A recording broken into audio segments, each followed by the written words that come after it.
ये जनाब माल रोड है और आज 26 जून 2024 वकला हाईकोर्ट से निकले हैं कन्वेंशन के बाद, और उधर से दूसरी साइड से ये जनाब महमूद जोया सब जा रहे हैं।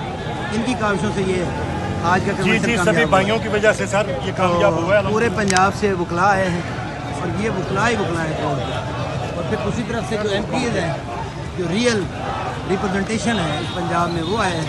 और ये मिल के इस वक्त इमरान खान को रिहा करो की तहरीक का आगाज़ किया गया।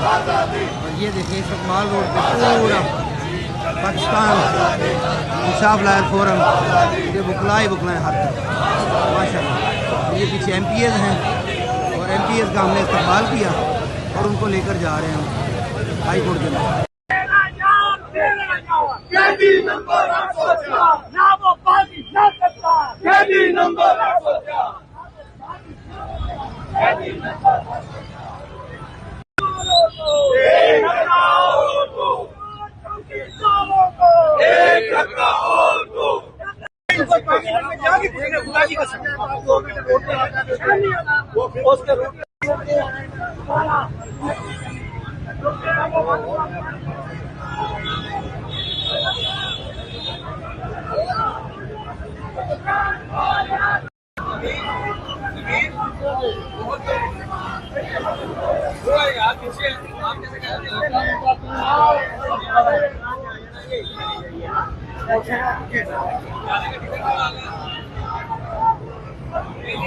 कर रहे हैं।